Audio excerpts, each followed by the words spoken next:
Happens at the end of the week. Hey, check this out. Right now, a new lunar lander just landed on the moon to explore its surface, marking the very first time a commercial lunar rover has made that trip. So we're happy to have on this morning Nick Ulebuck, Chief Marketing Officer for Castrol. Thanks for speaking with us today. How you doing? Hi, I'm good. How are you? Great to have you on. So wait, you're on the moon again. What do we hope to learn? This exciting stuff. Yeah, so I was really lucky last week to go to Kennedy Space Center in Florida and witness the launch of the rocket heading off to the south pole of the moon. And this mission is a number of firsts. It's really exciting. The first time all three elements of the mission have been driven by commercial companies. So the rocket, the lander and the rover. And we are research collaborators together with MIT Media Lab and a company called Lunar Outpost to test out and run a number of science experiments on the south pole of the moon, including one with this little astro ant from MIT Media Lab, which will be collecting data signals on the surface of the moon and helping to optimize the running of the rover. So the astro ant looks so tiny there in your hands, Nicola.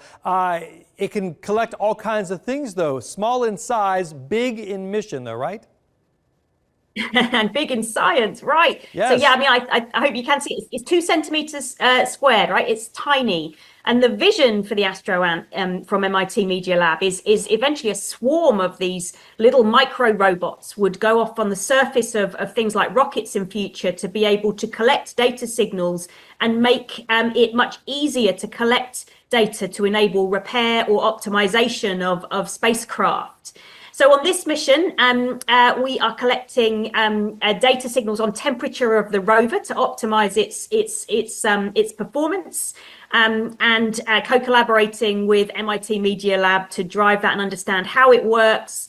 And we're providing the space-grade lubricants that will keep these little tiny wheels moving effectively in the harshness of space.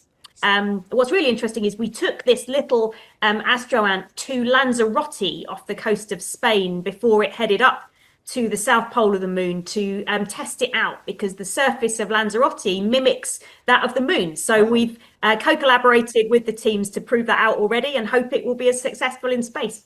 Well, that's cool. You answered part of my question there, because I know Castrol is involved. And when I think of Castrol Oil and what they've been involved with NASCAR, I think of racing cars. But it makes sense they're involved with something that needs to be fluid on the moon's surface. That's right. And we will continue to power to NASCAR as well. But you know, we've actually been involved in the space industry for 6 decades. We have been up to Mars with the 3 rovers that have been on the surface of Mars. The Ingenuity helicopter, which was the first flying vehicle on another planet. We were in the original Apollo missions by lubricating all those pieces of those machines, and now to the south pole of the moon. And you can imagine the conditions on the south pole of the moon are pretty bad, right? Can get down to -400 degrees Fahrenheit. Right. It's pretty cold, bombardment from moon rocks. And we have to make sure that when the little astro ant from MIT Media Lab is moving, as I say, that the products are strong enough and tested enough to work in space. And what we learn there, though, will be transferred to what we do on Earth, and keeping NASCAR cars running pretty fast as well. Hey, Nicola, really quick before we go away, where can we watch any of this live on your website to see what the little ant is doing up there? Yeah, have a look on Castrol.com, and it's got all the latest on the mission and what's happening and what else Castrol is up to in space and on Earth. That's exciting stuff. Thanks for joining us today. A great look at what's happening in the great beyond. Thank you. All right, have a good day. All right, let's get back to you, Alexa.